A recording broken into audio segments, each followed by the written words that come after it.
болсын, құрметті әріптестер, оқырмандар. Біз жемқорлыққа қарсымыз тақырыбындағы дөңгелек столды ұсынамын. Қош келдіңіздер.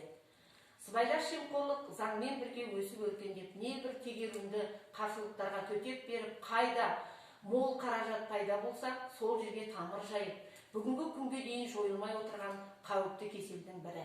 Сыбайлас жемқорлықпен күресу Қазақстанның бүгінгі күнге күрделі мәселесі болып отыр.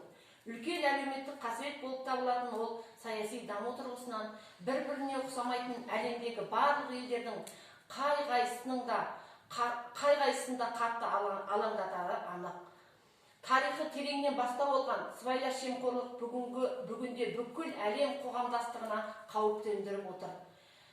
Біздің республикамызда бұл мәселеге қарсы күрес шараларын тәуелсіздік алған сәттен бастап мемлекеттің бірінші кезектегі міндетіне айланды.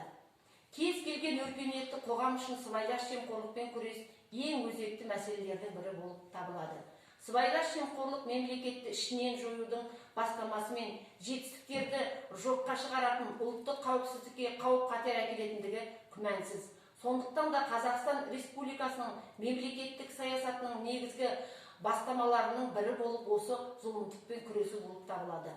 Біздің қоғамда сыбайлас жемқорлыққа орын жоқ. Қоғамның барлық күш-жігерін біріктіріп, осы дерттің одан әрі ушықпау үшін оны тоқтатудың барлық амалдарын қолдану арқылы ғана бұл құбылысты тиімді түрде қарсы тұруға болады. Сондықтан сыбайлас жемқорлықпен күрес барлық Қазақстан Республикасы азаматтарының азаматтық борышы деп білуіміз керек. Еңбекшілдік мәдениет үйінің директоры Кемелхан Нұрмұхамедқызына сөз кезегін береміз. Сыбайлас жемқорлыққа байланысты өз ойыңызды бөліссеңіз. Құрметті оқырмандар және әріптестер, біз жемқорлыққа қарсымыз тақырыбында дөңгелек стол өз деңгейінде жақсы өткізілді.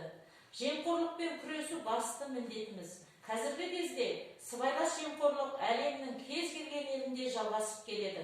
Сыбайлас жемқорлық өте қауіпті. Қазіргі заманда сыбайлас жемқорлықпен күресті күшейтіп жатыр. Сыбайлас жемқорлыққа қарсы іс-қимыл әрбір азаматтың міндеті. Әрбір адам сыбайлас жемқорлыққа қарсы. Елдің болашағы жас ұрпақтың қолында. Сонымен қатар сыбайлас жемқорлықпен пәрменді күресу үшін халықтың құқықтық сауаттылығы деңгейі мен сапасын арттыру маңыздылығын түсіндіру керек деп ойлаймын.